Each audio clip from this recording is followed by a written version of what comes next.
started. This is a joint Selectmen Board of Finance meeting for the town of Woodbridge for the purpose of reviewing the various town operating budgets. And first on our agenda tonight is audit review, and here to present our audit review is Scott Bassett. I've been here for a long time.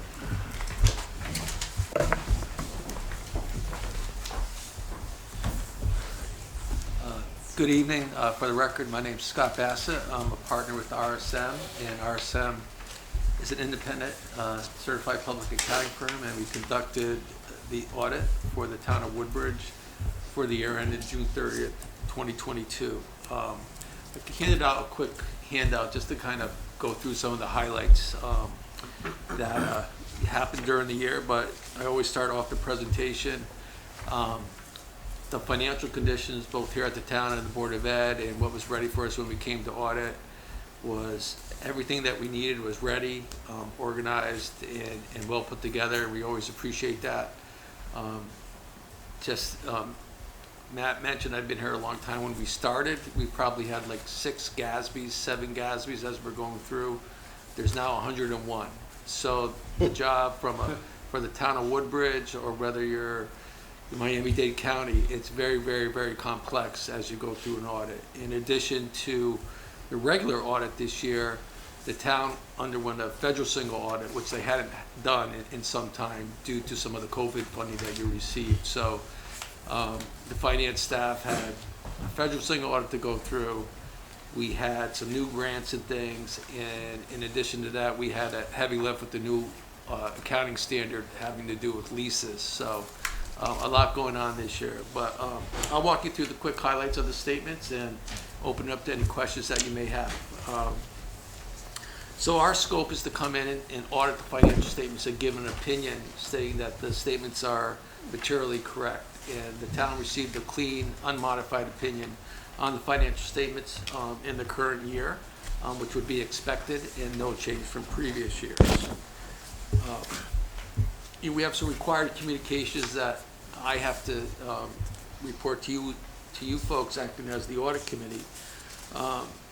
The certificate accounting policies, there are really no changes this year except for the adoption of the GASB 87, which was a lease standard. The financial statements do have significant estimates in there, and the biggest estimates that are embodied in your financial statements have to do with the cost sharing plan, the state pension plan that you participate in, OpEB plan assumptions. Obviously that's a big number and changes each year from one year to the next depending on a lot of variables, and the allowance for doubtful accounts that you'd have on any of your receivables this year. We had no audit issues with any of those items. We didn't encounter any difficulties during the audit, no disagreements with management. The trial balances given to us were correct. There was no uncorrected misstatements in the statements this year. And at the end of the audit, we asked management to sign a representation letter stating that everything we asked for was given to us and the process went smoothly on both sides. The most important part as when we come in is that we maintain our independence. And independence is a two-way street between the town and the auditors. And we're happy to say that we were able to do that, and we kept our professional skepticism as we go through the audit. And Tony knows we probably asked and done a lot of questions as we went through the process this year. Management is responsible for the financial statements, so the numbers and the activity and the results are really a representation of management, and we come in and audit those amounts. Again, the financial statements were an unmodified opinion, and in addition to the regular financial statements, we do an audit of the major state programs and the major federal programs and opine on those major programs. In those programs was also a clean, unmodified opinion. So that's kind of what we do. We're hired in the spring to come in and do the audit for the financial statements, and we were able to do that. The results for the year will be no surprise to you because we had no audit adjustments. So what the town and Board of Ed prepared, we're just going to reiterate it right here and say that we did go through the audit. Just to give you a scope of the audit, my guys are probably out here about 650 hours is what it takes to do an audit for the town of Woodbridge. So we're out here quite often working, and we are on site, probably 50% of the time, I think, Tony? Yeah. And off-site about that, at that amount. So at the end of the year, on a government-wide basis, the net position had an increase of $1.2 million. Those are the full accrual basis statements that aren't reported on a monthly basis, like your general fund balance and the budgetary fund balance. That's like a once-a-year look under the full accrual. At the end of the current year, your unassigned fund balance of the general fund was $8.5 million, while the total fund balance was $9.1. And within your policy for fund balance represents about 15% of the general fund expenditures for the year. The OpEB trust had a decrease in that position of $1 million. That's just your market from year to year. We had a very good year the year before, not so good year in 2022. So that is something that is measured at a point in time. The notes to the statements this year were consistent with the prior year, other than the lease standard. The town didn't issue any new debt during the year. It was pretty much a quiet year from that standpoint, other than dealing with the federal single audit. Your bonded debt decreased about $1.6 million.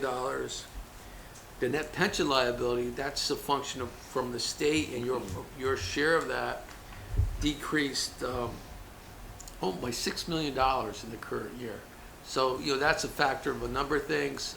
They're a year behind, so you're getting a benefit of what the market value did as of June 30, 2021. And 2022, you may catch up with what the market did in that year as of the measurement date. And the OpEB liability increased by $3 million in the current year, and that fluctuates based on mortality tables that are used by the actuaries. The actuaries use the most up-to-date actuarial tables that are out there, so that's pretty standard. But again, that's really based on fair value of the assets and all different things that the actuaries could explain to you.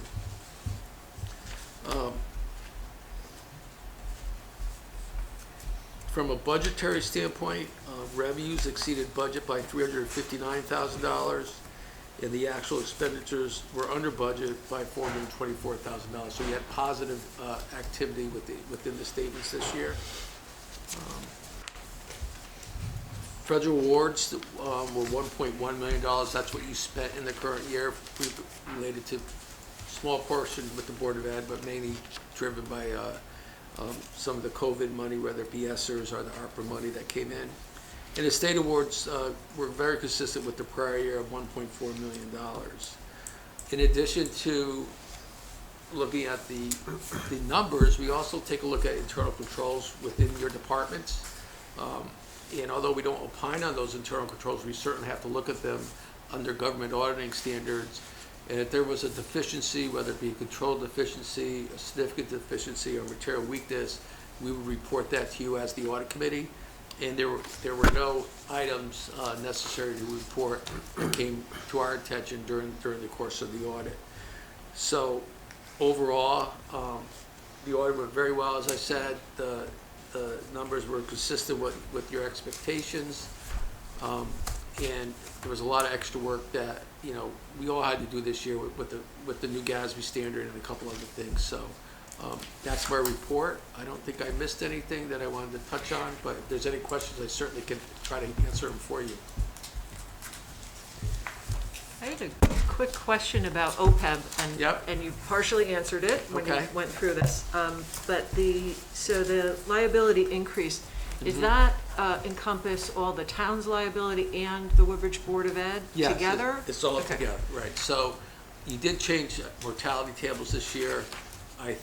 The interest rate, I believe, went up this year, so that helps you a little bit. And the market value went down. So it all kind of measures out as you look at those three factors that can impact that liability. Okay. And as I was going through this, last year the liability decreased based on other factors of the market value. So it's a point in time measurement, and that's you always thought we'd have consistency with those numbers, but they're not. They're up and down each year. Okay. And is it roughly 50%, like 50% is the town and 50% is Board of Ed, or is it just? I don't know that. Okay. I'm sorry, I don't know that. Thank you. There's I know we sent it electronically to everyone, and there's hard copies on the table if anyone's interested in picking one up. Anybody else have any questions for Scott? No? Thank you. Okay, guys, thank you. Thank you. Thank you. Have a nice evening, everybody. Have a great night. Appreciate it.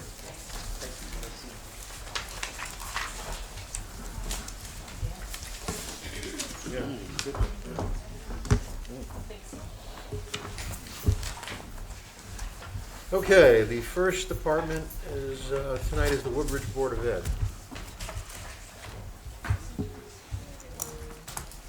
Thank you, Donna. Thank you. Thank you.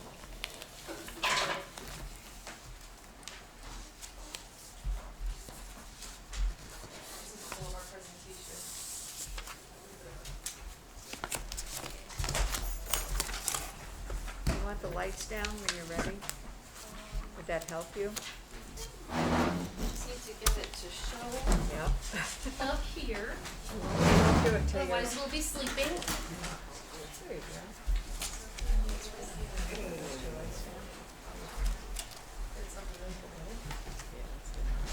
Tell me when you're ready. I am definitely not ready. Okay. I'm gonna shut it down if you would not mind. Okay, we can start. Lights down now.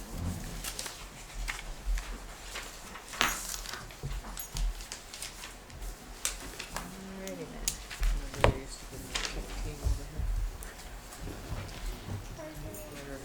This little guy that rode the bike. Wood? No, the other two. Man, on a bicycle. Scott, it's no. Jim, it's no. Terry. There we go. You can try. Something like that. Thank Yeah, you live down this way. Now, do you want the lights off a little?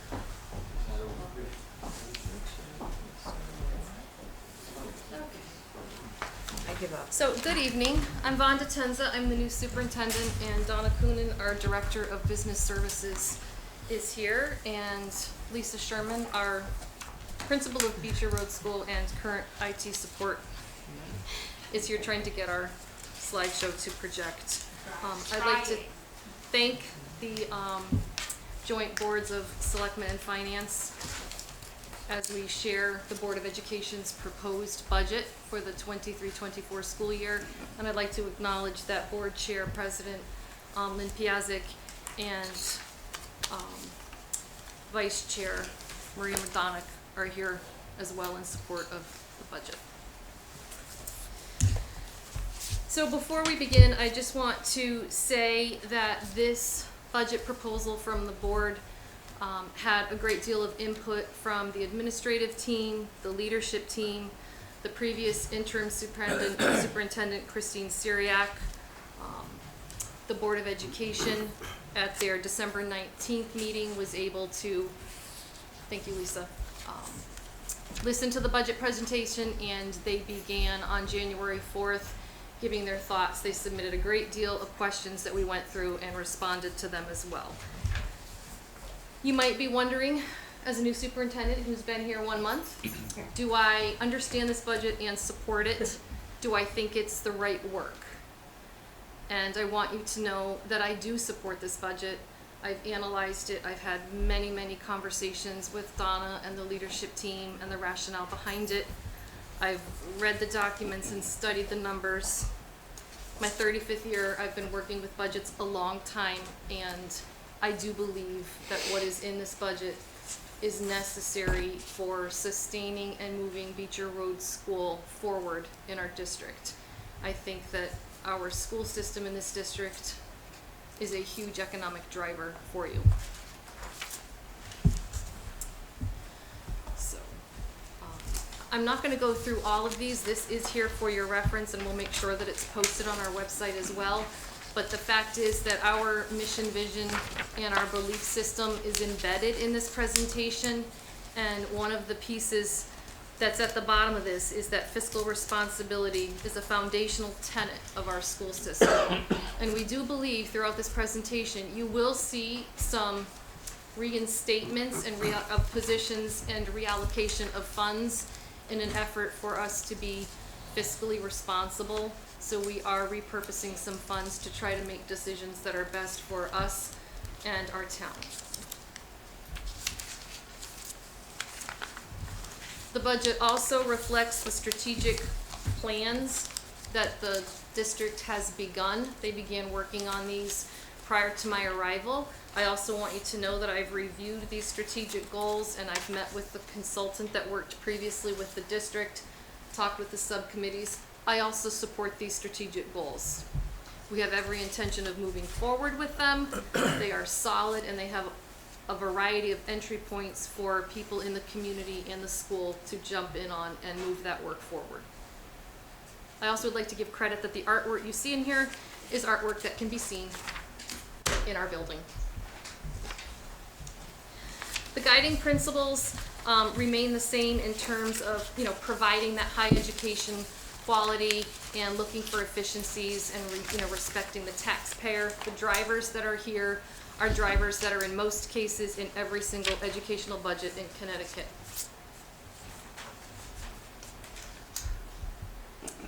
The salary and benefits is probably the largest driver in any public education school system in Connecticut or in many of the United States itself. That's the way we fund our public education, and salaries and benefits take up at least 80% of most districts. They're contractually driven and really not negotiable. And so in this particular budget, over 13 million, almost 14 million, or 81.2%. is a non-negotiable at this point.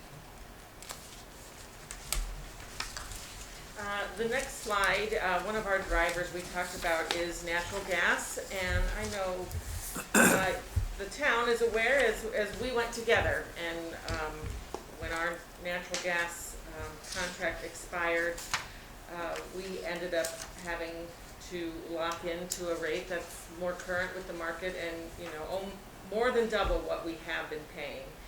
So the natural gas is the blue line in the bar chart, and the orange is electricity, and we still have a nice rate locked in for another year there. The red in the middle is our water and sewer, and that is pretty stable as well. You can see maybe in 21 and 22 that was a little skinnier. During the pandemic we were doing more paper disposable stuff in the cafeteria, and now we're using real utensils and stuff again. So that is what is driving, mostly natural gas is driving the increase in our utilities. We continually keep the town apprised of our enrollment fluctuations on a monthly basis, and you'll see on the next slide that just last month I shared that our enrollment had increased again. It fluctuates, sometimes it's up, sometimes it's down, people move in, people move out. This is a combination of blue bars, meaning the past few years' actual enrollment data. The yellow is our current enrollment data, and the red are the projections from a consultant, a well-known consultant, Peter Prouda, who has been doing this for many years and is really very solid at it. His numbers may not be exact, but they have proven to be very reliable for most districts. So this is simply just to remind you that our enrollment is on a slight increase pattern trend, and in order to manage that, we are monitoring it. The capital budget town Beecher Road School Building Committee is working through their efforts to address some immediate needs. And in fact, for anybody who's interested, on February 1st at 3:45, we're gonna do a joint boards walkthrough of the outside grounds of Beecher Road School to try to take a look at some of what's going on there. And the Board of Education, just this month of January, established an ad hoc committee to begin looking at space concerns and how best to meet instructional and space needs of Beecher Road School. Again, this is just a more granular look. You can go back to, if you need to or want to later, this chart comparison shows you this year and next year. It gives you some information regarding class size with the recommended Board of Education guidelines down in the bottom right. This chart was created for the December 1st enrollment. We submit enrollment at the beginning of every month, and we have, between December and January, already gone up 7 more students. And we love every one of them. We're bursting. So I also just want to point out that in grade 5 this year, we have 7 sections. That enrollment bubble of a larger class will move to grade 6 next year. And there is the strong possibility that that position may roll off as not needed unless a large bubble pops in kindergarten or a large number of students move in a particular grade level. In this next slide, I tried to recreate a chart that I saw recently in the Woodbridge Town News. The blue lines represent boards of education in our DIRG, which is your district reference group. The orange lines are DIRG A, and the green lines are the districts in our BOA, and those are all happen to be in DIRG B as well. And then it can't show everything. You know, what this doesn't show is, you know, the various mill rates of these towns. Some of these towns might have a nice business tax base where they get sales tax and hotel tax and other things that they can use to spend on their school district that doesn't necessarily hurt their residential taxpayer. But I do think, looking at the chart as a whole, we can be proud that we are, you know, when you look that we have the very best test scores in our DIRG, and we are still doing our level best to respect the taxpayers who provide the large majority of our funding.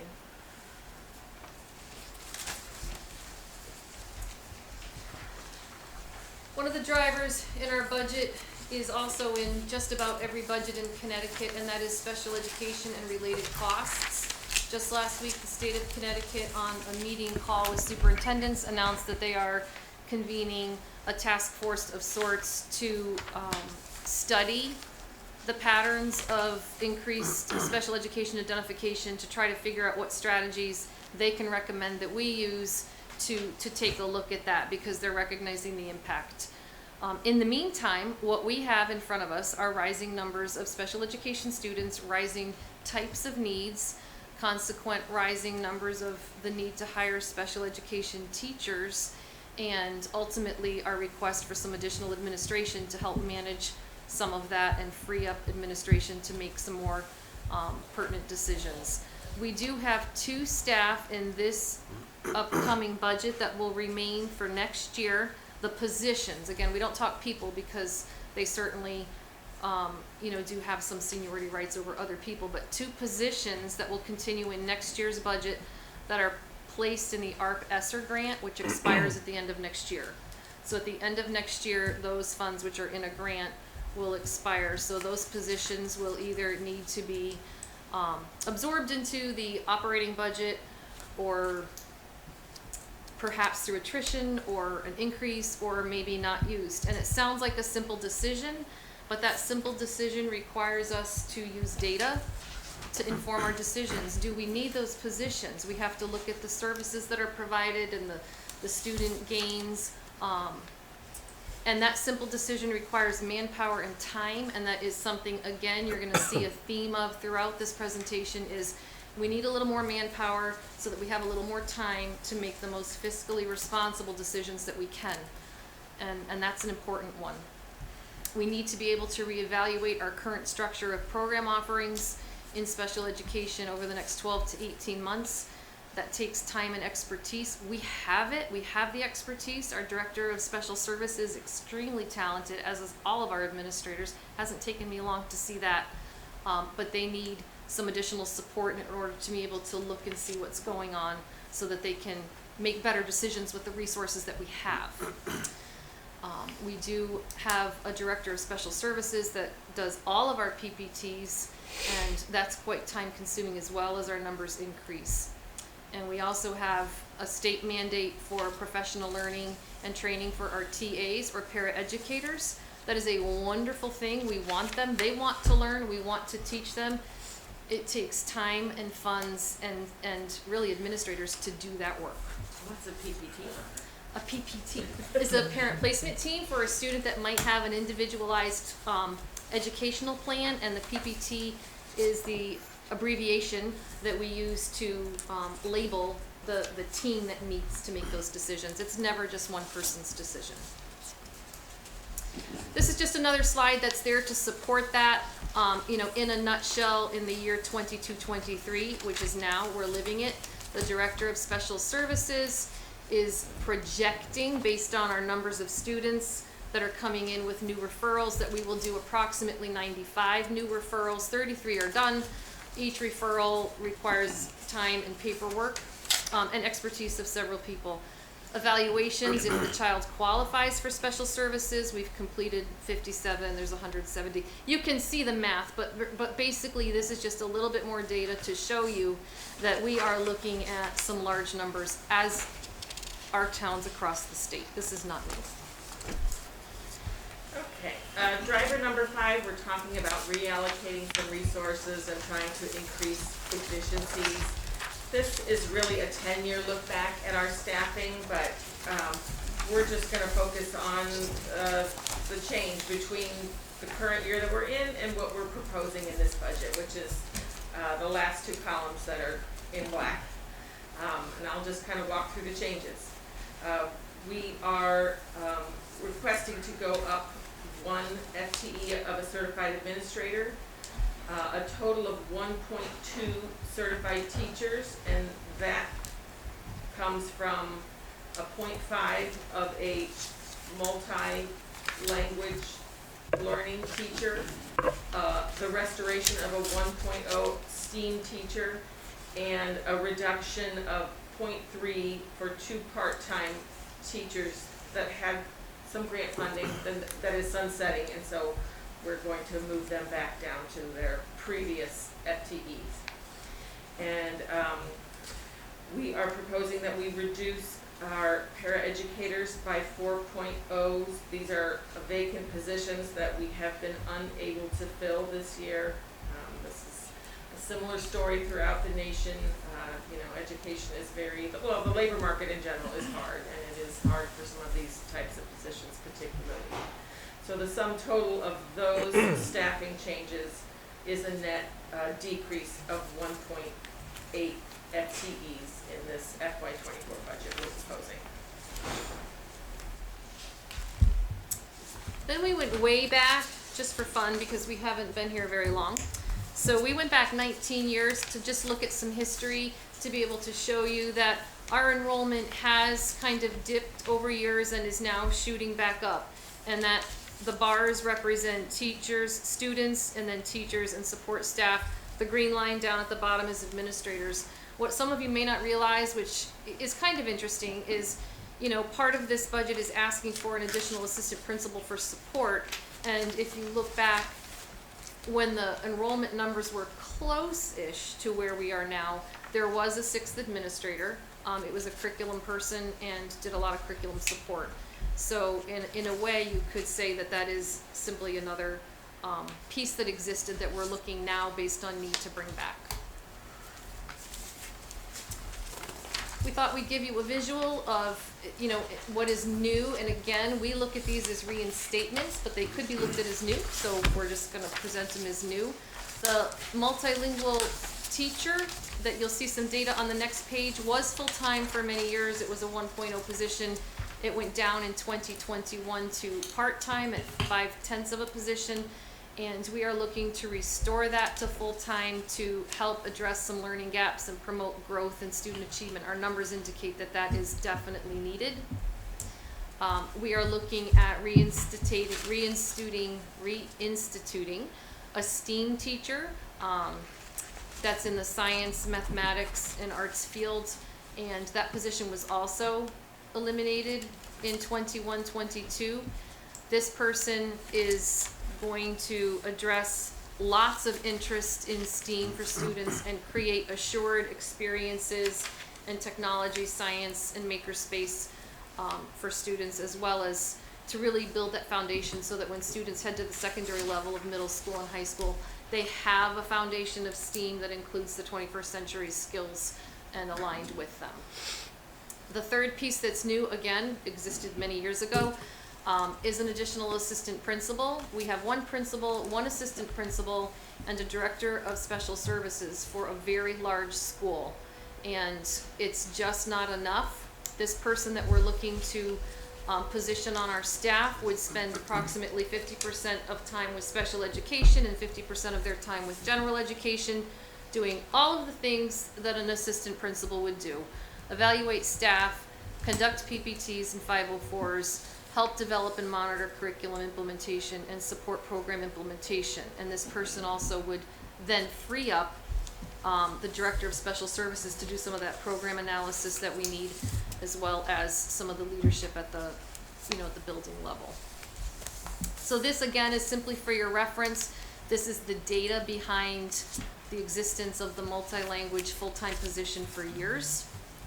And as the numbers increase, we definitely see that need. This slide I'm just going to talk to briefly, but this talks about, we tried to find elementary schools in our DIRG, or any DIRG, of our size. There really aren't any. We are one of the biggest elementary schools in the state. Very few are this big. They usually separate off into a couple of buildings. We are one big, beautiful school. Makes it very hard to compare apples to apples. What we have seen is in our DIRG, there are schools of similar size, and we didn't touch high school, because that's just a completely different beast. But there are some middle schools sprinkled in here. A school of our size simply has 2 assistant principals for all of the reasons that we're sharing. So we included this so that you could see the number of staff that our administrators are evaluating, certified and non-certified. And I speak to this simply because excellent schools require excellent teachers and excellent leaders. Excellent teachers are one of the most documented, research-proven effects of student achievement. The best teachers can get the best results. Effective leadership is essential, and the evaluation process takes a great deal of time to establish those connections that will create the conversations that create trust and support professional practice. It is time-consuming to do that work, and there are simply too many for our administrators to be able to do at the level that they'd like to do. Additionally, it is my personal belief that your leaders also need support too. There's a great deal being asked of them. We're asking them to provide our teachers with resources, and we're asking them to create a safe space for our students. We're asking them to connect with our teachers and students on a personal level and build culture and climate. We're asking them to provide evaluation and support. We're asking them to create a positive learning environment for everybody. We're asking them to communicate with the community, to be instructional leaders, and to come to work every day with a smile, all day long. And it's my belief that they need ongoing professional learning and time and space to learn how to do this work and maintain that pace. And in order to do that, they need another assistant principal.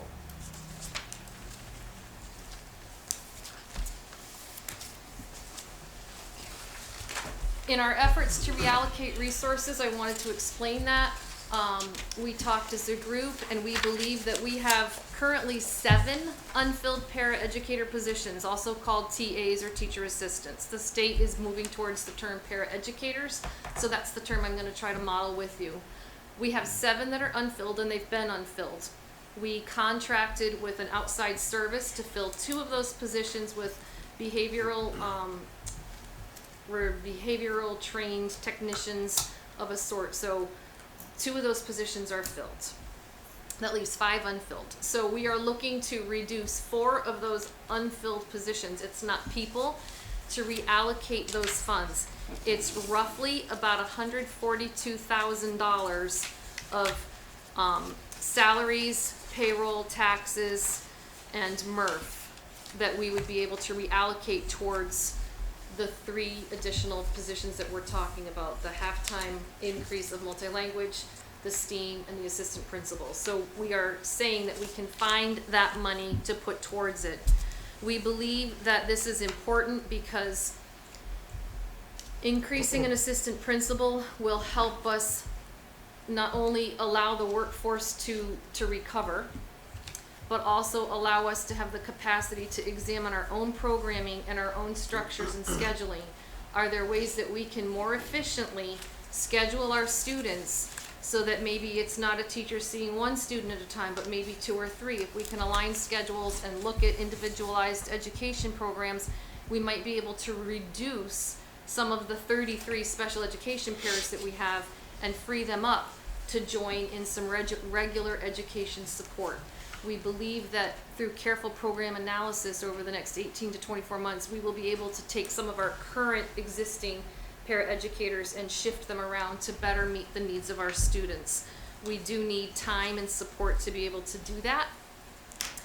And quite frankly, the administrative staffing level right now at Beecher Road School is not sustainable. I believe that. It will not, it will negatively impact student learning if we are not able to develop strong programs and curriculum for our teachers to develop professional learning, to support their instruction and evaluate their programs and make data-based decisions. It will ultimately impact on the instruction that we're having with our students. Let's see, so former Superintendent Syriac asked me to provide a slide that started with our current FY23 budget and kind of itemize the increases or decreases that take us to the FY24 requested budget. So very quickly, just kind of going down the lines here, the contracted salaries and the health insurance, those just relate to existing staff brought forward and the health insurance elections of the existing staff brought forward. Does not include any increases or decreases of staff. The special education tuition transportation line, that difference is really the result of, if you will recall, the current budget was adopted with like $167,000 less in that line, with the intention that when the excess cost funds come in this year, we would get an additional appropriation. So our budget already includes all the tuition and transportation that we anticipate for next year. So apples to apples, that, you know, if our current budget had that in it, this line would be about the same. Professional services, we are proposing that we increase our sub-pool, and we're also going to decrease a line later on down that's going to pay for that. We also have a little bit of increase in professional development, a little bit in our software fees, and we're decreasing our legal fees. We went through contract negotiations this year, so we think we'll need about $25,000 less in legal fees. Property services, most of that increase is the, you know, $51,000 increase in our natural gas, a little bit in repairs and maintenance, a little bit in copier lease. The decrease here in other purchase services is, as I mentioned, in order to pay for the increase in the sub-bank, we're decreasing our interns. We're having a hard time getting them from the universities anyway. So the net of a $27,000 increase in our liability and workers' comp insurance and the decrease in the interns is that that net of a negative $42,000 in that category. Our transportation for regular education, next year will be year 3 of our 5-year contract. We have the same amount of runs, so this increase is the increase in the contracted bus rate and our new diesel rate that we just bid out for next year.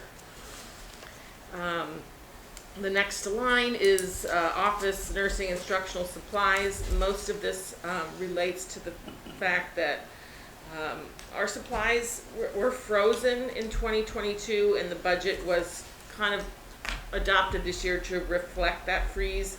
This would really be a restoration to the supply budgets of several years ago. Furniture and equipment, this $54,000, $10,000 of it is replacement of document cameras, and the rest is replacement of student computers. For dues and fees, I just kind of took a hard look at all the ones that were proposed. If I didn't see a payment to that vendor in the last several years. I just assumed that we're not doing it anymore, so we had a little bit of savings there. The superintendent reduction line, were really just duplications. You know, a quick example, if the library wanted some repairs and maintenance for their carpet, you know, I just said that's going to happen in the facilities repairs and maintenance line, and didn't have it in two places. And the last line of this chart is so the staffing changes, and so just to, and they're kind of all mushed together, but just to kind of itemize them out for you, would be the addition of an 1.0 assistant principal, an increase of 0.5 for our multi-language learners teacher, an increase of a STEAM teacher, and a decrease of 4 paraeducators, the payroll tax consequences on those items, a reduction with the district's portion of the pension plan that the paras belong to, and just a guess for the health elections of the new staff. So you add all those guys together, that's your $195,716, which brings us to a total increase of $805,630, or 4.1%. 4.91. What did I say? 4.1. Okay. The next slide, you know, we've done a lot of giving you our razzle-dazzle and our reasons, but Vonda thought we should just give you some cold hard facts. So the next slide is the budget summary by object. The columns are FY22 actual, that's what we actually did, FY23 budget, the year that we're living in now, and what we're proposing for next year. The next slide is the CASBO, stands for Connecticut Association of School Business Officials. That's my professional organization. We have a database where all districts are encouraged to submit their budget requests.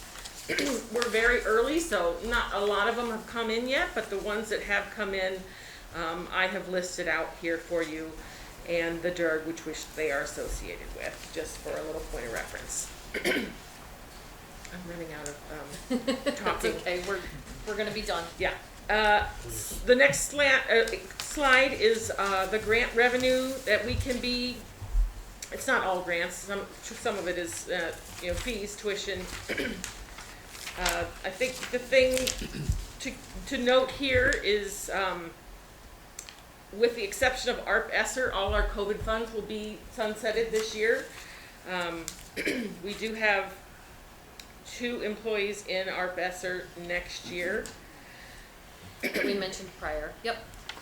And then the next slide, this is kind of what we use the grants for. If we did not have these grants, these items would have to be absorbed back into the general fund. Yep. I think Vonda indicated that, you know, next year we'll have a decision to make.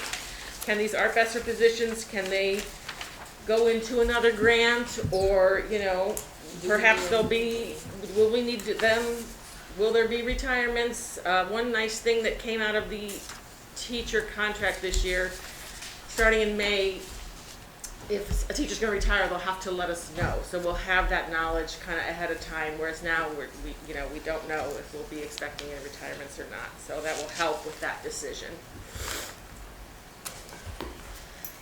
Just towards the end, this is just a reminder if you're looking back and wondering, you know, what is this budget comprised of and what does it do to move us forward? So it maintains a lot of what we have in place and allows us to grow with some increases in some staffing areas that are important to student learning and growth. It includes about $6,000 for additional curriculum development. It acknowledges some of our technology replacement and supports our goals. We do feel that we are, working on some reallocation for cost efficiencies and respecting, the town's needs. So this is the number. Okay, so we're there, yes. Our total budget request for the FY24 year is $17,225,331. And I'm sorry for this busy, ugly slide here at the end, but what I just really want to highlight here is that although this budget represents a 4.91% increase over our current budget, I just want us all to keep in mind that we adopted this current budget knowing that our outplaced tuition line was going to need and get an additional appropriation of $167,000 during the year when the excess cost funds arrive. And if you take that into account, that our true budget is going to end up being $16,587,201, that would make this actually a 3.85% increase over the current year. So I apologize for boring you with the semantics, but they are important to me. And any way you choose to look at it, the request is the The same. numbers. And, you know, just, it's hard to leave you with what's really important, and it's just, for me, it's important, for us, it's important on the board's level to help you remember and understand that the district's budget reflects the commitment of the community to the investment of our children. And, you know, we appreciate your support. I'm looking around and I'm watching you look at the slides and think, and we appreciate that. It's an honor to sit here and present this on behalf of the Board of Education. I couldn't even begin to fit all of the celebrations. I think that Lisa and Jimmy and Carrie could have written novels on everything that there is to celebrate at Beecher Road School. And that is why people keep moving here. That is why we have an ad hoc committee and a building committee, because people keep coming, because we have built an amazing, very special place. And we appreciate your commitment and consideration of our request. So if you have any questions, Anybody? here we are. I have a couple of questions, and first a statement to thank you very much for presenting this information. This is very clearly presented. I think we've heard a lot about how you're trying to use your existing resources and how the needs of our students are changing, and you need to change with them.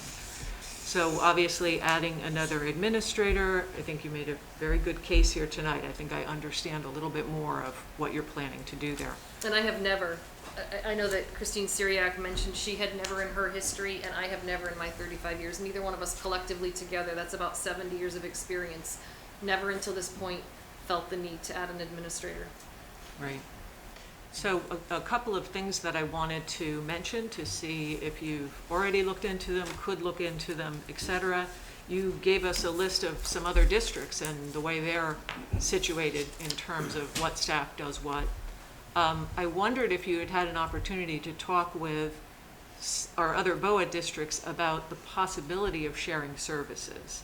I imagine they're also going through the same sorts of needs. I know when I served on the Amity Board of Ed, we had that same question about conducting PPTs, monitoring the program, et cetera. So I would encourage it. We've known for some time at the town side that as needs increase in all of the school districts, it's putting more and more pressure on the rest of the budget.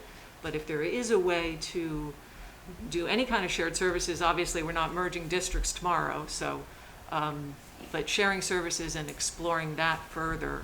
I'm sure this will not be the only year that you're going to come to us with these needs, so this is probably a multi-year project. Then the other question I had concerns your enrollment. So I'm looking at enrollment projections, especially for your kindergarten class coming in. And I wanted to make sure I understood, because I did get a chance to watch the Woodbridge Board of Ed meeting the other night, where there was discussion of Project Open Choice. I feel pretty strongly that participation in Project Open Choice is a very important thing for our students. It's one of the few efforts to reduce racial, ethnic, and economic isolation that we have. It's something that we report to the state. So I was a little concerned to hear that you've contemplated removing that for kindergarten, the kindergarten class that's coming in. And I guess my understanding is these numbers bake in 2 seats, but there's actually been a decision not to offer the 2 seats. So I wanted to make sure I understood it. And then I also wanted to encourage, if there is any way that it could be reconsidered before the deadline. I think the deadline's February 1 to participate in the lottery. I think it's important. It looks to me that the enrollment is not projecting that you're too tight in kindergarten. It just occurs to me, though, that if you don't start with those 2 seats in kindergarten, that's a cohort of students that will spend 7 years at Beecher And then that program also spills up into Amity for the remainder of their education. If the sending district hasn't put an open choice or multiple open choice students in that cohort, Amity can't add them. So this would impact Amity as well. And I would just like to see it continue. I think it's been a great program, and it looks like there's not an enrollment issue. I know generally you have a lot of enrollment concerns and pressure on the building, but I was hoping that that could be reconsidered.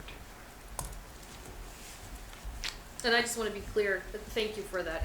Those are great ideas and thoughts. Our kindergarten enrollment at this point is a projection. We have not even done kindergarten registration. So we have no idea Right. what we're looking at. That's a projected number based on history. So And thank you. the other question I had, though, is there's also a projected number of income coming in. I think it's in the attachments that we received. It's a per pupil of roughly 3,600, 4,000, something like that. And it looks like there's still 2 in there. I don't know that that number's been adjusted. Well, so Donna it's- can, So when we did this budget, I did assume 18 students. I also,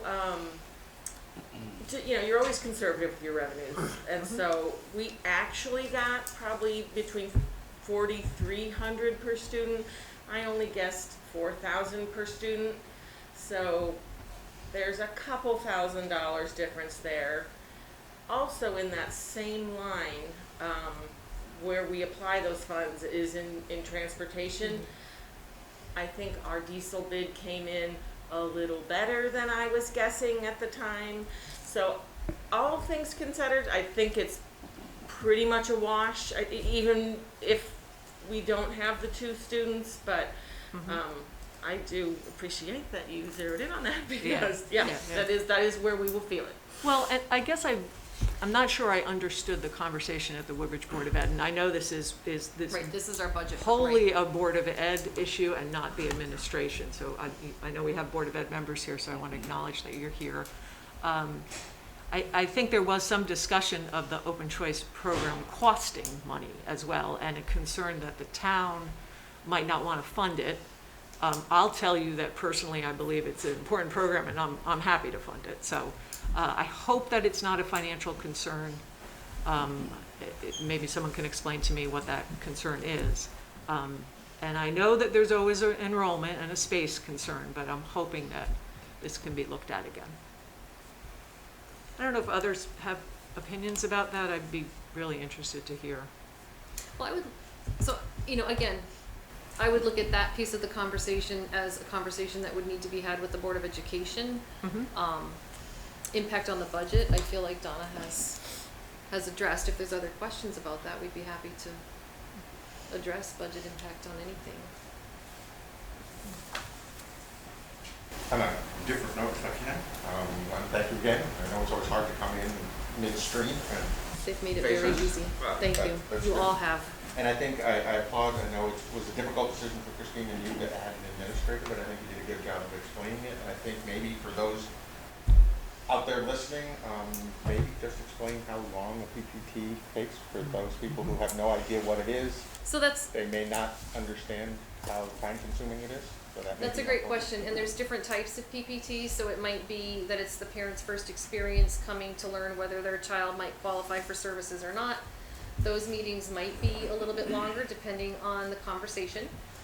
There are PPTs, again, if that process moves forward and the child, I'll use my own, child, Kimberly. If Kimberly qualifies, if we've done some assessments and we feel like she qualifies for service, we come back to another PPT and we share all of that data, and the group talks about what services might be available, and ultimately, the parent has the right to refuse or accept those services. So then a program is put into place, and then there's, often another PPT later to see how that's going. There becomes an annual review PPT. Every 3 years, this is triennial PPT. Each one of these PPTs lasts a minimum of 30 minutes. I've been in some that have gone, on average 45 minutes an hour, some go 2. It depends on the complexity of the needs of the child. And you have to prep that, There's but I wanna make sure pre-PPT that- meetings where make sure all the paperwork's it's a lot of work and we don't mind doing it, but we do need some help, and that's just one piece of the help that we need. But it's a good question. But I other asked it special earlier special today. ed directors don't do it, and it might Right. be a quarter of or third of ours time. Right. You know. Many directors of special services are out evaluating programs can we save money and not go to an outplacement so that we can develop a better program in-house to meet a child's needs. And that's a huge cost savings to all of us. We need to be able to have our director of special services out there doing those things. The PPTs are important also, because at the PPT, somebody could be making a decision to add a paraeducator, and we wanna make sure, like, is that really needed? So we need expertise every step of the way in order to make the best decisions for the kids that are also in alignment with trying to be responsible. But as a department head, she also is responsible for her budget and, you know, will Yeah. weigh that in Yeah. her, to the right decision. Yeah. Thank you. Could I just make a comment, to echo, not, because it's getting late and we have lots Yes, of you do have meetings, others, we try but so hard to. it's okay. We practice. I do agree with Sheila for all the reasons she said about open choice. Is there an opportunity to revisit your decision, or actually the Board of Ed's decision? That's,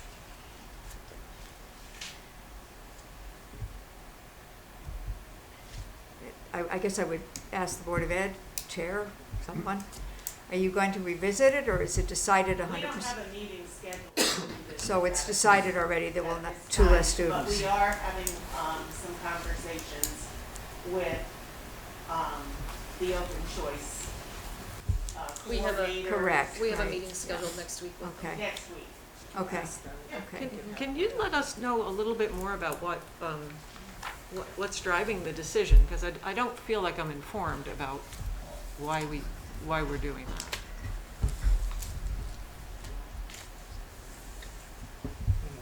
You know, some of the specifics of the answers to that question are difficult to discuss in public because they reference specific children. And that would be a breach of confidentiality to discuss them specifically. You know, I'm talking about the two students who aren't here yet. They haven't even been chosen in a lottery because we're taking away the lottery seats. Is that correct? Yes, we are pausing that for a year. Okay, so it's not a student specific. I would not ask you to talk. The concern is that we have been receiving a disproportionate number of students with special needs because of neighboring towns. We provide better services than perhaps other towns do. And so it is causing an increase in cost, which the town that sends the children, whether it's open choice or whether it's a DCF placement, the sending town is responsible for those special services, and we are unable to get those sending towns to pay for those services, causing the taxpayers in Woodbridge to have to pay for those services in their special education budget. It is a statewide problem because the public act that calls for the open choice program says that the town has to pay, but leaves no governing body to enforce the payment, and there is no consequence for not paying. So many towns pay, but there is no consequence for not, so some towns just choose not to. So is that a longstanding problem? I'm not aware. I know that we did just receive a payment that the Board of Selectmen and Board of Finance were asked to basically send back over to the school. Was that not a full payment? That was half. But that was for a previous fiscal year, and so Correct. you don't have any recourse for that, do you? We tried, since the beginning of that last fiscal year, we wrote letters, we got the state involved, we formed an ad hoc committee, we got ACEs involved. Right. So you were expecting twice the amount that you got, but Correct. I don't know that the Board of Selectmen and Board of Finance were ever informed that that money that came was not your full request to the other district. I know we discussed it several times at board meetings. Yeah, but I mean, when it came to the Board of Selectmen and Board of Finance, we just processed this in December. So I'm just saying that if there is a longstanding issue and it has to do with money for special services, which is completely separate from open choice, it just seems a shame that we're kind of taking it out on this cohort of kindergartners who literally had nothing to do with it. And so to keep it away from students and to allow the program to continue without a bubble of no student all the way through Beecher, I think it's within your power to reconsider, and I hope you will. Well, that's what I'm saying, that money is from. Right, but the That's money the is open not, it choice. doesn't seem that the money is the issue, because I think The money vary for us on the Board of Ed, and thinking about how to be fiscally responsible and thinking of our space considerations, and the money that we're spending, the money is an issue. well, Because we're your funding source, so we should understand that then.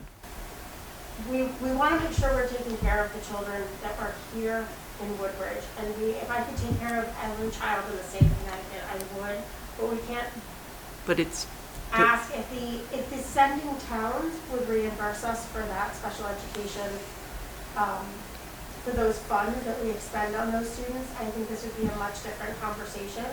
But we exhausted a year's worth of letter writing and state involvement and state okay. representative involvement. So it sounds like we're permanently leaving the open choice program, and now I'm even more concerned. We voted to pause it for next year, Okay, hoping to send a message to the sending towns that they need to own up to their responsibilities and contribute to the students that they're sending to other districts.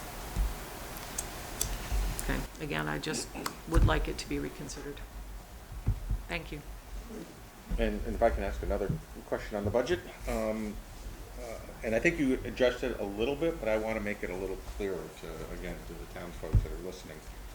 Last budget, we spent a lot of time with presentations about the problem with the general ed, the shortage of general ed paraprofessionals. I'm trying to get your terms right. Yep, thank you for trying. Paraprofessionals. Appreciate that. And we know that every time you get a special ed kid who requires one-on-one, you have no option but to provide a one-on-one paraprofessional for them, which further drained the general ed population, or that paraprofessional group.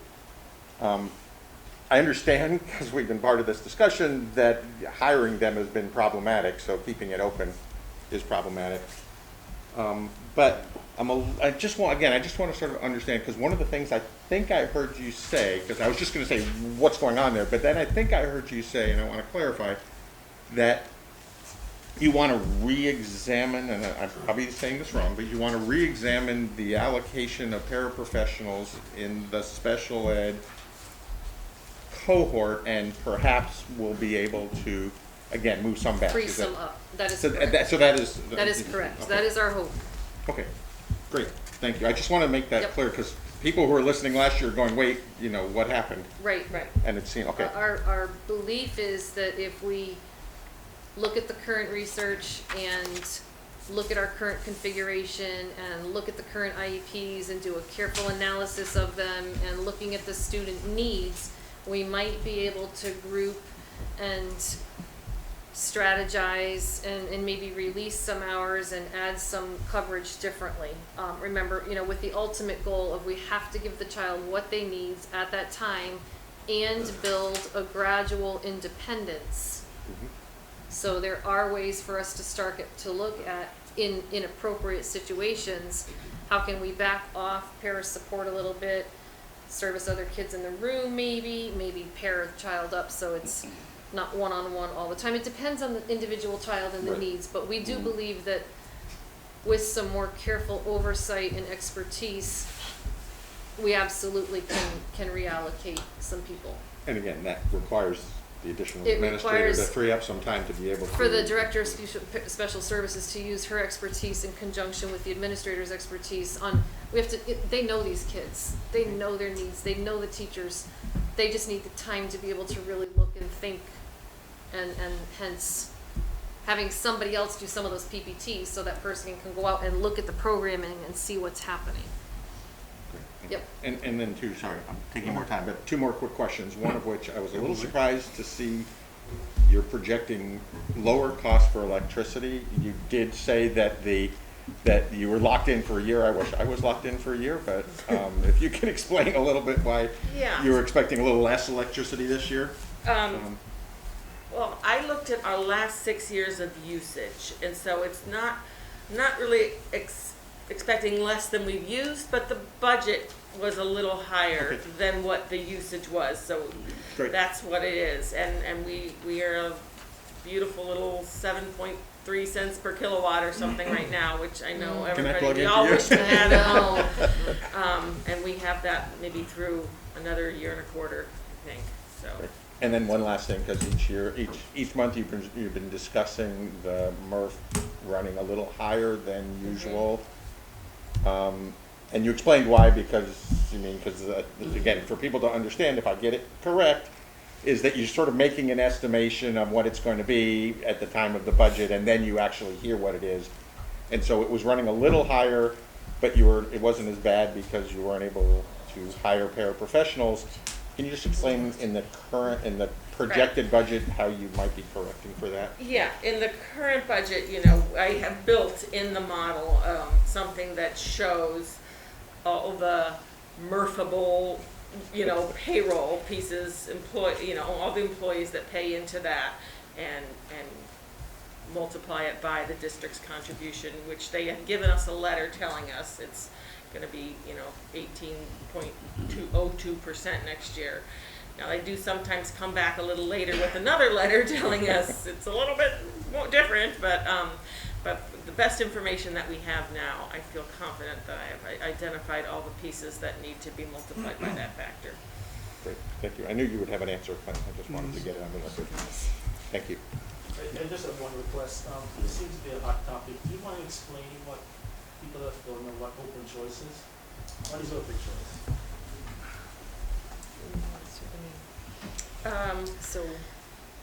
Yeah, Open Choice is a program with the state where if you choose to participate, you can either send or receive students from your surrounding districts that also participate. From Hartford, Bridgeport, and New Haven. So depending on the proximity to your town, so for our town, we participate with New Haven. That's proximity-wise the most reasonable. What do you mean participate? What makes you want to So participate? a district can choose to participate in open choice or not. So some districts don't participate in open choice. They don't take open choice children. The Board of Education has not participated. This district participates in open choice. We have a certain number of slots that we agree to. So you're saying if a kid lives in Bridgeport and wants to come to Woodbridge, that's Bridgeport's open too far. Because the child would be on the bus too long. That's such a long day for a child. choice? Well, it's just an example. But New Haven. New Haven.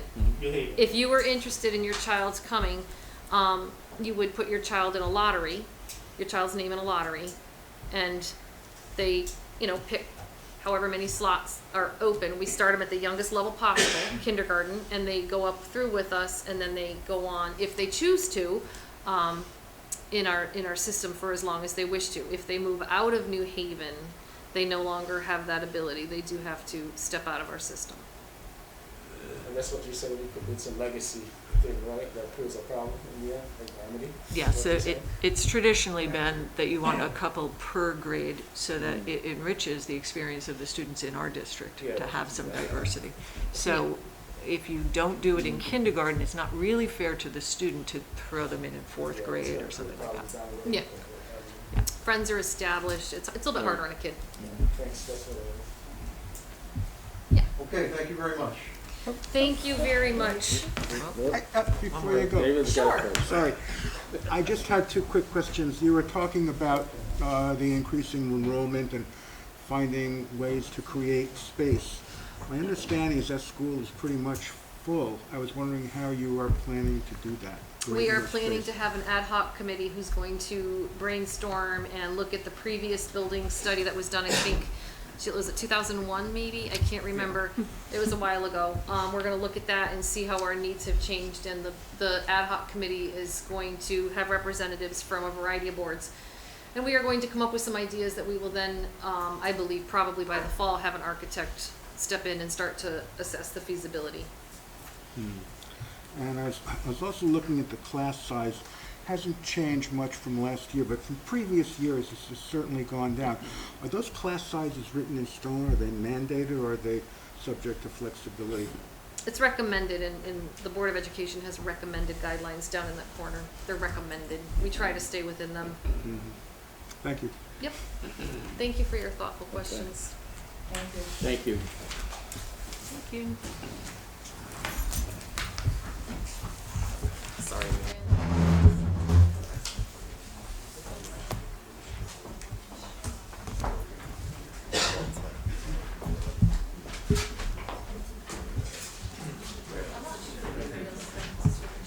I don't think so.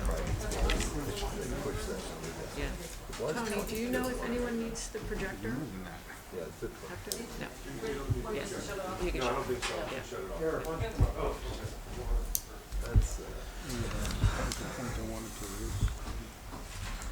Hi, I'm Eric Worthman, the director of the Woodbridge Town Library.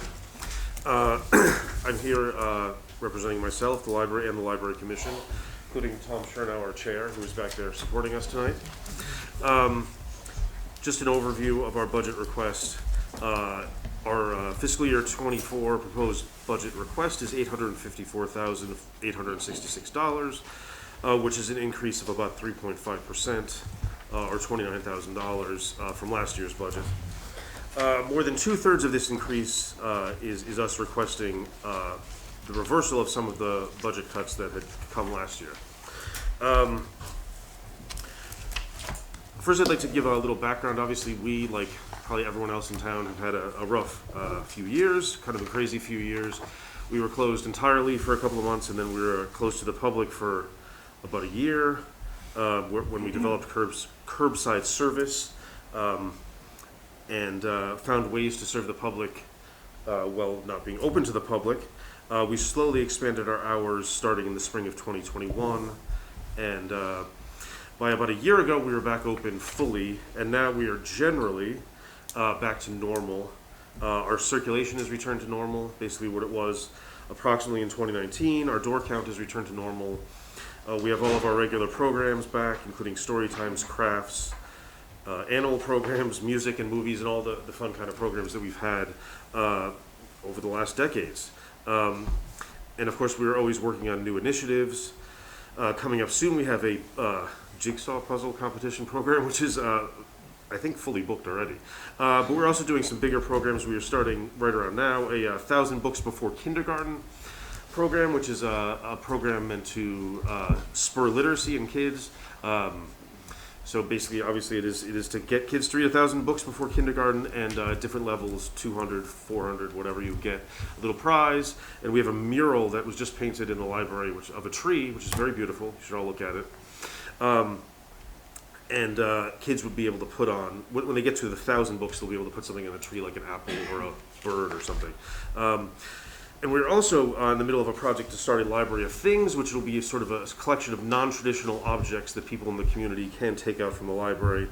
The Library Commission and I have been working for quite a few months on a policy related to that, and that was just approved at the January meeting, the policy. So now we have to actually implement the policy and come up with the new library of things, which will include things like internet hotspots, other pieces of technology, kitchen gadgets, different things like that, possibly some sporting equipment that people can check out from the library, which I think will be exciting.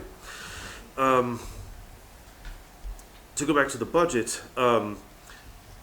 we've also had a rough kind of few years with the budget. In fiscal year 21, our budget was cut by about 20%, more than 20%, almost $180,000. That was cut explicitly due to the pandemic. It was mostly salaries, which made sense at the time because we were closed to the public for most of 2020 into 2021. And so we didn't necessarily need a lot of the part-time employees that we had. In fiscal year 22, we requested the reversal of all those budget cuts, but we were still faced with another $61,000 cut from our request. Not quite as bad as $180,000, but still substantial, and we dealt with that by kind of staggering our expanded hours in different stages. So the original plan had just been to sort of open the library back to our original hours, but we sort of staggered it to open 15 hours in the spring, and then over the summer to 30 hours a week, and then 45 hours a week. And that was just basically a way to save money and salary costs so that we could deal with that budget cut. And then for this current year, fiscal year 23, we again requested the restoration to essentially the pre-pandemic budget, except for we actually had found about $22,000 in cost savings, but then there was a further cuts from our budget request of $19,820 for this year. And again, here for fiscal year 24, I'm back to also request to go back to a pre-pandemic budget, which is why it is a relatively high request of 3.5%. A lot of the cuts that were made were more than half of the cuts were made to our book line and to our periodical line, both lines of which have not risen since 2014, and are both lines of which are obviously essential to what we do at the library. Obviously, not having books and movies and music and periodicals, newspapers is incredibly difficult. For this year, we've managed to make up some of those funds that have been cut with other with donations and so forth, but that is not sustainable in the long term. So I definitely think it is essential to get that money back to up to that budget, the book budget in particular, up to about $75,000, which, as I said, has been basically locked into that for 10 years and is probably not enough at this point. But I would still be very happy to get back to that. We're also requesting, 6,100 of the 7,300 cut for some more hours at CERC, which we need now that we are basically again back in full swing, and we are back basically as busy as we were in, say, in 2019. So we do need the staffing that we had then, which is what this would return us to. Other sources of the increase are automation. That's about $2,000 for our consortium, Lion, which Lion does a lot of stuff for us, including our cataloging software and interlibrary loan delivery service, and a catalog of digital books and audiobooks. And that is a 5% increase, which includes a 3% increase that they are having in their membership fees, and another extra 2% is because we did, during the pandemic, get a self-checkout machine in order to have a contactless option for patrons to check out books, and that does have some additional annual expenses, software licenses, and so forth. We're also asking for $1,500 for public relations. We actually have never had any money really in the operating budget for public relations, but recently the Library Commission actually has been kind of spearheading a public relations movement, or project rather, that we've been doing, including reaching out to teachers at Beach Road School and having some more library branded items for sale, and also we actually had an ad in the Woodbridge Town News. Anyway, just to get the word out there, because there are obviously, even now, still a lot of people in the community who don't necessarily know all that we do, and some of the newer services that we're unveiling. And so this has actually largely been funded, this project, by funds from individual Library Commission members this current fiscal year, but I don't think that is sustainable. We can't necessarily ask them to continue to do that, so that's why we'd like to have $1,500 just sort of as to start with a core for public relations. And the final increase is for natural gas, which is basically just because the cost has gone up so much. So that number was I calculated in conjunction with Tony. He gave me the information. That is basically how much more it is going to cost us, which is quite a big increase, but that is just how it's going to go. And we're lucky electricity is not up for renewal yet. And that's basically it. I think this is the amount we need to kind of maintain our excellent services. I think everything that we put in this budget is important, and I hope you'll agree to fund it. That's it. Any questions? I was in the library this weekend. I was surprised to see a collection of DVDs that really surprised me. Do you find other people still renting DVDs? That is interesting. DVDs lasted, well, yes, certainly, of course, they still rent DVDs. I think it is approximately, I should know this, but approximately 9% of our circulation is DVDs. So it's still a substantial amount. But now, before the pandemic, it had probably been almost twice that. So that is actually an interesting thing, that DVDs lasted a real long time, longer than you would think. But the pandemic kind of maybe put the death blow to them a little bit because of, I guess, everyone switched to streaming when they were stuck at home. So, while book circulation and some other kinds of circulation recovered after the pandemic, DVD circulation and also CD circulation, including audiobook CDs, never did recover really to what it had been in 2019.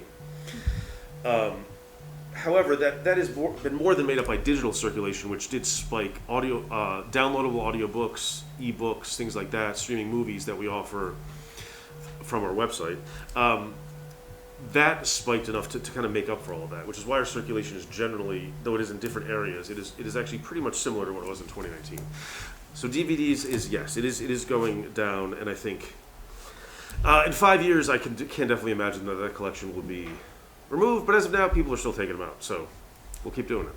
But I'm definitely something to pay attention to. And CDs is even worse because I think a lot of people don't have CD players anymore. Cars don't have CD players. So, including with audiobooks, which is the tougher thing. Serious. Yeah. So, yes. But audiobooks are tough because a lot of older people do not know. This is a thing we run into. A lot of older people either don't have smartphones or do not know how to connect their smartphone to their car. So the lack of a CD player can be very difficult for them. And we do work with them to try to teach them how to use Bluetooth and stuff, which can be very complicated. But so, yeah, we're trying to adapt to all this, which is tough. And I will say that, and I think I've said this before, but all the digital resources, ebooks, audiobooks, movies, cost way more than their physical counterparts. So that is another sort of budgetary pressure we always face.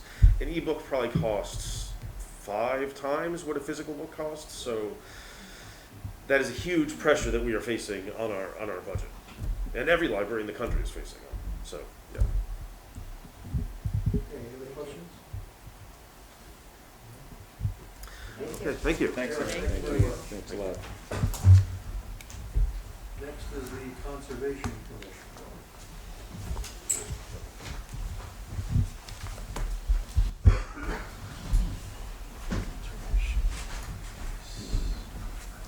Hello, I'm Paul Harrigan from the Conservation Commission. I'm joined by Sharon DeCat also. Our budget is pretty straightforward. Just give you a quick overview of it. Our budget proposal for this year is $4,300, up $1,000. The variance from year to year is primarily for improved signage on the Greenway at road crossings, and also for a pilot program for boot brushes, and it's to address the emerging concern about jumping worms. Jumping worms are a invasive species from Asia that live in the first couple inches of topsoil and take the nutrients out, and makes it very difficult for plants to survive, especially young plants to survive. And the Conservation Commission is proposing to have a pilot program this year where we would put a few boot brushes at the entrances to the Greenway paths to hopefully keep the jumping worms from getting into the Greenway. Are the boot brushes the things that you, before you enter the trail, you just? Yes. Yep. It's the larva and the eggs. Right, I see. So it would basically brush the worms it, off your yeah. shoes and the larvae and the eggs. Thanks. Yeah, I have a question about signage. Is that something that you can perhaps work with Public Works and they can get it fabricated for you so it's not your expense? Maybe it's in the Public Works budget? There goes their budget. Boom. Boom. They have a line. They still Well, have I expertise know. that we can utilize. Yeah. Whether it's our meager budget or their somewhat larger budget, it still would be helpful. So we typically have a signage portion of our budget. I'm new on the Conservation Commission. I'm not sure if what you've suggested is possible or not, but I suppose we can ask the road department if they could do that, but I don't know.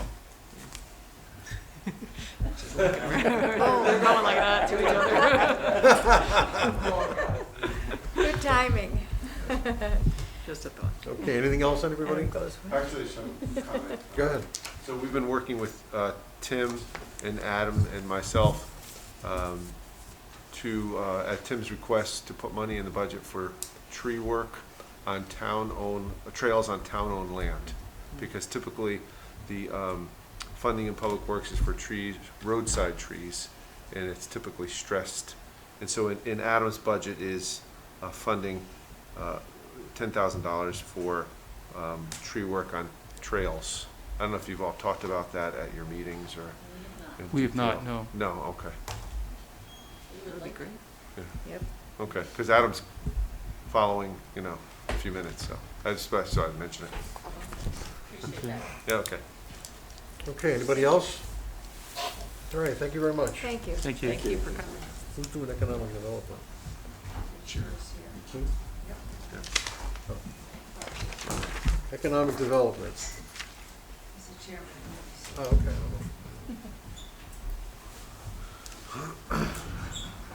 Hey, good evening, everyone. My name is Robert Scherer. Excuse me, I also have a sore throat, but not COVID, don't worry. Get out. Checked it repeatedly. I know. I know. Been everywhere. And I'm here for the Economic Development Commission, and our budget request for next year is the same as last year, which is $3,450. So it's essentially what traditionally the budget's been used for is networking events in the business community, and printed and communication of various sorts, and with Betsy, a gift card program that we again used as a program to stimulate interest in local businesses. So I'd be happy to answer any questions on what we're doing, if you have any. Could you tell us a little bit about what you're planning to do? I know that you've probably been participating in the 2030 events that have taken place. We have. Do you anticipate that Economic Development Commission will get involved in some of the follow-through, or? It seemed like a very logical move, frankly, and it's something I was even going to approach Beth about, because so much of what I see in 2030, we all in economic development are going, well, isn't that really, shouldn't we be involved?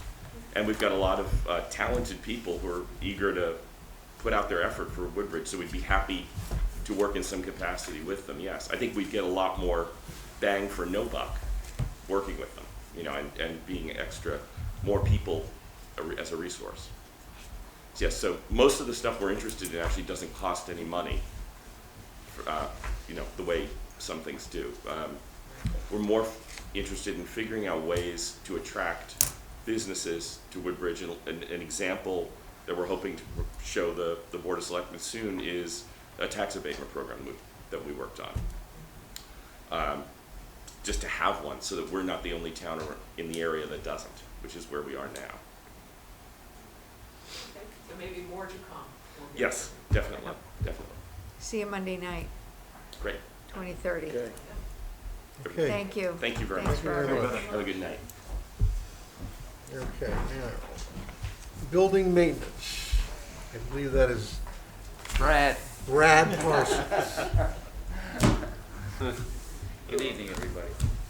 Okay. I think my building maintenance budget went up Oh, yeah, 0.01%, yeah. Excessive, clearly. $24. You want to just maybe run through some of the stuff, there's just basic stuff or anything in particular you're going to be doing this year? Nothing in particular. Just maintaining the buildings. I'm working in the senior center with Jeanette, Yep. if you don't know, and a lot of things that Jeanette is getting, she's gonna get through building maintenance. Actually, I'm running all new data lines and phone lines for her, and any other type of printer lines, all run through new conduit from the contractor, but they're not required to put the actual lines in. I sort of have to figure it out. I met with her today at 4:30 to find out exactly where she wants to sit, so that line's to the left of her desk. Either it's Christy or Jeanette or, I don't remember the young lady's, Christy's assistant. Jessica. Yep. In her office, whether or not there'll be a fax. Did some demolition, right, for the project? Yeah, demolition, a lot of demolitions save money over there. Matter of fact, all the demolitions save money over there. That's our main concern right now. A lot of sprinkler work in building maintenance. I replaced half of it in the center building. They just finished up today. It's under a pressure test, air pressure test. I'll run that all weekend, and hopefully the pressure will stay the same when we look at it Monday morning. If it does, I'll put the dry system back online. It's a very expensive project, long project. I had to rebuild the attic in the center building with new lumber so guys could work up there safely and not fall through the ceiling. That took 2 weeks to do. And that's the highlight for building and maintenance at the Okay. moment. Any questions on building maintenance? And everything else that we fix around town, whether it be public works or, yeah. Okay, how about pool and gym? Tony asked me to Yeah. write the pool and gym budget. We put pool and gym together as if, similar to the rec department, as if we would have an operational pool as of July 1st. Yep. So, Which is questionable. right, so you can react accordingly based on what happens with the pool. Okay. Absolutely. Yeah. Anything on that? So that's just regular maintenance. It's not that changing the filter, none of that is in this. None of that. It's just regular operational maintenance As if it on an was, annual basis. Yep. okay. A lot more to come on this. I think we talked about this the other night. Yep. Obviously, it's Yep. a So hot topic. the budget's there if we run the pool. So for now, the pool it's not empty, is it? Oh, completely. Oh, you drained it? Oh, yeah. Okay. It's They had to do the engineer come and do Oh, okay, his okay. thing. a little there's no eerie. It's humidity. all dark and quiet, and there's spider webs now, and Yeah. there's no noise down there. Really? You can hear a pin drop. You should do a tour, it's kind of interesting to see. Kinda weird. I've never seen it Yeah, empty before, yeah. it's cool. Yeah, We did that definitely tour. different. Okay, we'll see what happens. Whether Beecher sees a drop in their electric bill or their, I doubt it, but there it's Very at. good. That's Thank you, it. sir. You're welcome. Great. Parks? There you go. My ride, so I gotta Saving money on gas. Hello, everybody. How's everybody doing? Good, I Got 'em? Very good. Well, there's a few changes in my budgets, there's a couple. We'll start off with the easy one. One is the electric is gonna be going up, as everyone probably knows. So I put a 50% increase on that. Hopefully it's a little bit lower. We'll see. The other increase is for the trails. Right, which we Right. just talked about previously. Right. It's to address trees or limbs that the trail master cannot do, on his own, whether they're too high or too large, correct? Correct. Yeah, and a lot of them are difficult to get to, That's correct. right? We have what 35 miles of trails in town. We've had an issue not too long ago on Oak Hill that cost Right. thousands of dollars and it pulled money out of Yep. other accounts that taxed, Exactly. So we should People create used our, it as a walkway, so we had to clean it up, it was dangerous. right. Yeah, and that's just one spot. I mean, exactly. So, I think I came up with a $10,000 amount. It's not extreme, but it could help immensely in some very important areas for safety. It's up to you guys. Anything else? That's it. That's it? Any questions? He does a good job on the fields. On the what? He does a really good job on the fields. Thank you. Oh, the field. Keeping them Yeah. safe Yeah. and everything else. It was a tough year last year. We lost two Oh, of the our water- the seasonal water- employees. The water, yeah, the water. Over a sure. month and a half they left. They got other jobs and we were really struggling there for a while to keep up. How are you gonna find employees, for a month and a half at a time? Well, tough. thank you, sir. You're welcome. Thanks, Evan. Thank you, Thanks. guys. Good night, Thank you everybody. both. You too. Tony, you doing animal control? I am. Next is animal control. That's, again, contractual and. Yeah, and it's our It's our percentage. portion. Yeah, Right. right. There's no new additions there, it's just our portion of the slight increase in some part-time hours for part-time employees, some increase in a couple other accounts. But, we share a facility with two other towns, Bethany and Seymour, and we're always on the lookout for additional towns to help reduce our costs even further. So we've got a couple of ideas for that, so we'll stay tuned on that. Okay. Any questions on animal control? So Tony, just so I understand, in the budget, these are the expenditures, and then we also have revenue There's come in? revenues, And correct. the others. So Okay. the third page This is is the the revenues. total expenditure, and then we have offsets. Right, the Okay. offsets are the fees they collect, they give donations. Mhm. Most of the fees are for if an animal is adopted or impounded and you have to get your animal out of the shelter. Right. And then payments from Seymour and Bethany? Right. Yeah, okay. All right, Okay. thanks. Employee benefits, Tony, that's you? That's me. So This is we're pretty still much working on the healthcare. Health. Right, so we hopefully we can have some movement there. I'm hopeful for that.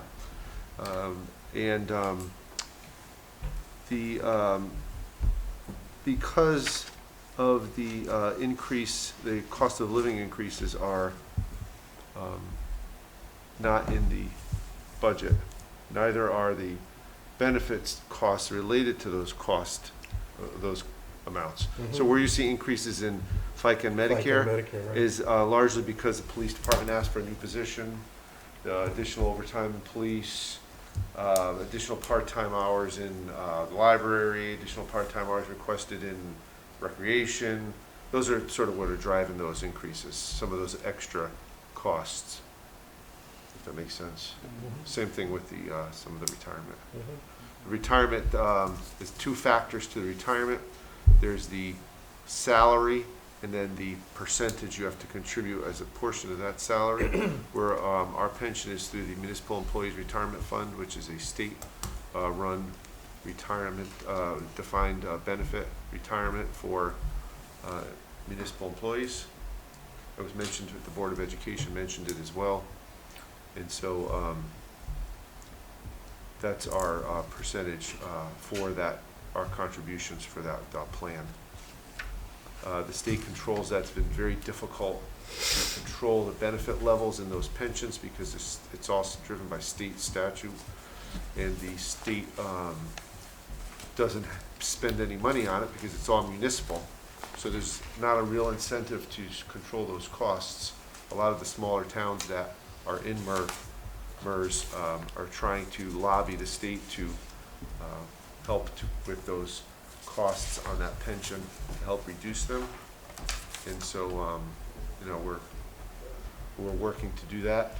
It's also very difficult to leave the pension because you have to either have a pension that's equal to or better than, and you have to fully fund all your obligations. So if we're 80% funded, we have to, you know, fully fund. It makes it impossible to leave the pension and impossible to control the pension, which is why we've been lobbying hard to try to make some inroads.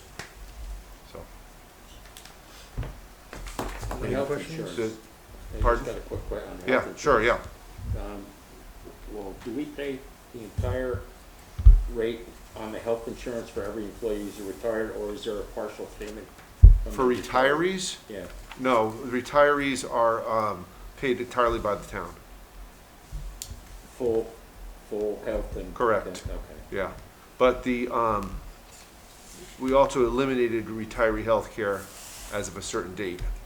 So I would say probably half the active population, maybe a little less than half, will not get retiree health care when they retire. So that eventually will diminish significantly until eventually it'll disappear. Okay. To go along with that is the OpEB contribution, which I think I kept the same here. 55, yep. Yeah, 55. Yeah. It's kind of low, but. What's driving the reduction in life insurance? We bid it out and we got much better pricing. Yeah. And same thing with workers' compensation. We've had pretty good years, last couple of years. With injuries, you know, we've stepped up our safety program safety committee and some other controls that we put in place, and we've had some good years with our injuries. So, now that I say that, we'll have a problem. Right. Any other questions on benefits? And then finally, of course, debt service. This is Yeah. Debt service goes nothing we down. can do about this, obviously. It's going down, though. It's going That's a good down, thing, yeah. Yeah, that was And, an interesting number from Scott. Yeah. Right, and there's a chart in here which I think you'll find interesting. So, at least I do. And in 24, 25, which is, you'll see our refinance we did a few years back, is paid off. Hmm. So there's a significant drop in debt service that year, right? So, That's, you know, our debt service is actually doing very well. Oh, don't worry, as a there'll be percentage. a new school or something. Line it up. Oh, don't say that. Got to build a new school. I mean, like, you know, come on. Stop. Come on.